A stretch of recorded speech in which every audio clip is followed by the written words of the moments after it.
అధికారులు ఆయిల్ కంపెనీల డీలర్స్తో కూడా నిన్న చర్చలు జరిపారు. ఇవి సఫలమయ్యాయని తెలుస్తోంది. అయినప్పటికీ కూడా నో స్టాక్ బోర్డులు దర్శనమిస్తున్నాయని ప్రజలు తీవ్రంగా ఆందోళన వ్యక్తం చేస్తున్నారు.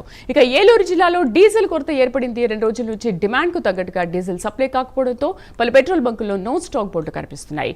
డీజిల్ కొరత వల్ల వాహనదారులు తీవ్ర ఇబ్బందులు పడుతున్నారు. స్టాక్ ఉన్న బంకుల్లో వాహనదారులు బారులు తీరారు. అయితే డీజిల్ ట్యాంకర్స్ రాకపోవడం వల్లనే ఈ కొరత ఏర్పడిందని బంకు యజమానులు చెబుతున్నారు. దీనిపై మరింత సమాచారం మా ప్రతినిధి సత్య అందిస్తారు.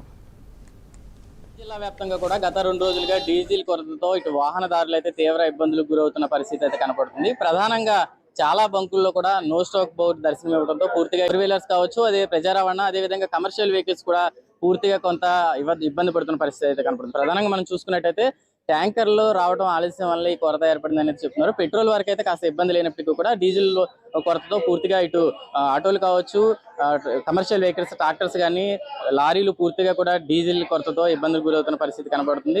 ఎక్కువ శాతం బంకులు కూడా నో స్టాక్ బుక్ దర్శనం ఇస్తున్న పరిస్థితి కనబడుతుంది. ప్రస్తుతం మనం ఒక బంకులో ఉన్నాం, చూడవచ్చు పూర్తిగా కూడా ఇటు కొన్ని చోట్ల మాత్రమే డీజిల్ దొరుకుతుంది. ఆ డీజిల్ దొరికిన చోట కూడా పూర్తిగా క్యూ లైన్, భారీ క్యూ లైన్. అదేవిధంగా మనం ఒకసారి విజువల్స్ లో చూడవచ్చు, టిన్స్ తో పాటు టిన్స్ ని క్యూలో పెట్టుకుని ఆ డీజిల్ కొట్టుకున్న పరిస్థితి అయితే కనబడుతుంది.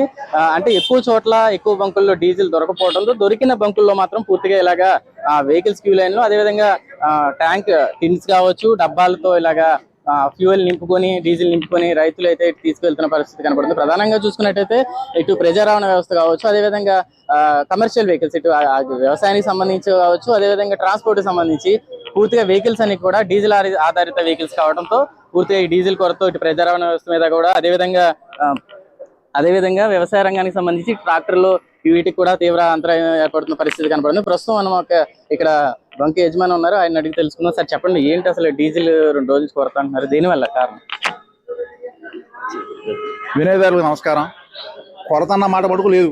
కాకపోతే సప్లైలో లారీల వల్ల, లేకపోతేనేమో ట్యాంకర్స్ ఇబ్బందుల వల్ల, లేకపోతేనేమో పైనుంచి వచ్చే ఆయిల్ తయారయ్యి మనకు వచ్చే ప్రాసెస్ వల్ల కొంత లేట్ అవుతున్న మటుకు సహజం. కానీ ప్రజలు ఏం చేస్తున్నారంటే కోఆపరేట్ చేయకుండా ఒక చోట డ్రై బోర్డు పెట్టగానే ఓహో అయిపోయిందేమో అని చెప్పి ఈ సోషల్ మీడియాలో చూసి వాళ్ళందరూ కూడా విపరీతంగా ప్యానిక్ పర్చేసింగ్ చేస్తున్నారు.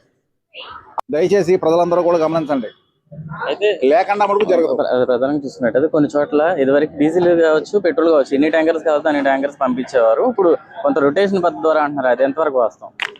నిజం చెప్పాలంటే ఈ పెట్రోల్ డీజిల్ అన్నది బయట నుంచి తెచ్చుకున్నదేమో 75%, 80% ఉంది. మన సొంత తయారీ 20% ఉంటుంది. పైగా ప్రపంచంలో అత్యధికంగా వినియోగించే పెట్రోల్ డీజిల్ మనమే, ఇండియాలోనే.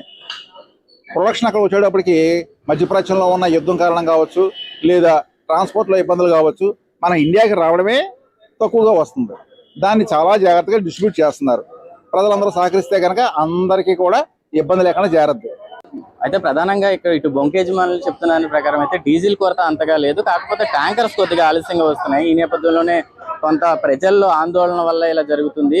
కొన్ని ప్రాంతాల్లో నో స్టాక్ బోర్డు పెట్టడం వల్ల పూర్తిగా డీజిల్ కొరత ఏర్పడుతుందేమో, ముందస్తు జాగ్రత్తగా ఉండాలని చెప్పి వాళ్ళు ఎవరైతే రైతులు కావచ్చు మొత్తం కూడా ఇలాగా మనకి టిన్స్ కావచ్చు, ఇలా అధికంగా అంటే కావాల్సిన దానికంటే ఎక్కువ మొత్తంలో ఇలా ఒక్కసారిగా డీజిల్ తీసుకోవడంతో పూర్తిగా ఉన్న చోట కూడా డీజిల్ కొరత ఏర్పడే పరిస్థితి అయితే కనపడుతుందని ఇటు బంక్ యజమానులు చెప్తున్న పరిస్థితి అయితే కనపడుతుంది. అన్న ఎక్కడి నుంచి వచ్చారు? మేము జంగారెడ్డి. వ్యవసాయ పనిగా మాది కోకో గింజల వ్యాపారం. వ్యాన్కి డీజిల్ కోసం వచ్చాం. డీజిల్ బాగా ఇబ్బంది అయిపోయింది. మొత్తం బంకులన్నీ తిరిగాం, ఎక్కడా లేదు, ఎక్కడ దొరకట్లేదు. ఇక్కడే ఉందంటే ఇంకా ఇక్కడికి వచ్చాం అనమాట. అరగంట అవుతుంది, క్యూ ఉంది. అదిగో చూడండి, అలాగే చాలా లెక్క ఉంది. 3 గంటలు అయిందండి. ఇప్పుడు 500 కొట్టమంటున్నారు. ఊరుకోత మిషన్ 500 ఇచ్చి ఏం చేసుకోండి. ఊరుకోత మిషన్ రైతులు తీసుకుంటారండి. ఊరుకోత మిషన్ కండి 500 ఇచ్చి ఏం చేసుకోవాలండి? ఆయిల్ దానికి ఒక మూలక రాదు. మనం చూడొచ్చు ఒకసారి. అయితే ఇటు వరికి మన వ్యవసాయ రంగానికి సంబంధించి వరికోత మిషన్లు కావచ్చు, అదేవిధంగా ట్రాక్టర్స్ కూడా పూర్తిగా ఎక్కువ మొత్తంలో ఎక్కువ లీటర్లో డీజిల్ అవసరం ఉంటుంది. అయితే బంకులో లిమిటెడ్గా అంటే ఒక 500-1000 రూపాయలు మాత్రమే డీజిల్ కొడతామంటున్నారు. దానివల్ల మేము పూర్తిగా ఇటు వరి కోయడానికి కావచ్చు, వ్యవసాయ పనులు కావచ్చు, అది ఎటు కాని పరిస్థితి. దానివల్ల మేము పనులు కూడా చేసుకోలేమని అంటున్నారు. ఒకసారి మన విజువల్స్ లో చూడొచ్చు, పూర్తిగా కూడా క్యూ లైన్ వెహికల్స్ ఎన్ని ఉన్నాయో డీజిల్ కోసం పూర్తిగా బారులు తీరిన పరిస్థితి అయితే కనబడుతుంది. ఇటు ఆటోలు కావచ్చు, కమర్షియల్ వెహికల్స్, లారీలు, అదేవిధంగా ట్రాక్టర్లు కూడా పూర్తిగా క్యూ లైన్లో డీజిల్ కోసం అయితే వేచి ఉన్న పరిస్థితి అయితే కనబడుతుంది. ప్రధానంగా కూడా ఎక్కువ బంకుల్లో కూడా నో స్టాక్ బోర్డు దర్శనం ఇవ్వడం, కొన్ని ప్రాంతాల్లో డీజిల్ దొరకడంతో పూర్తిగా ఇటువంటి పరిస్థితి అయితే కనబడుతుంది. అయితే బంకు యజమానులు చెప్తున్నది అయితే డీజిల్ కొరత కొంత ఉంది, కాకపోతే ఈ ట్యాంకర్లు అయితే రొటేషన్ పద్ధతి ద్వారా ఇవ్వడం వల్ల కొంత ఇబ్బంది పడుతుంది. ఇదైతే తాత్కాలికమే, పూర్తిగా కూడా ఇది డీజిల్ కొరత నుంచి బయటపడే అవకాశం, మరి 1 రోజు 2 రోజులు కూడా డీజిల్ కొరత నుంచి బయటపడే అవకాశం ఉందని అయితే బంకు యజమానులు చెప్తున్న పరిస్థితి అయితే కనపడుతుంది. కెమెరా పర్సన్ శేఖర్తో సత్య, ప్రైమ్ న్యూస్, ఏలూరు జిల్లా.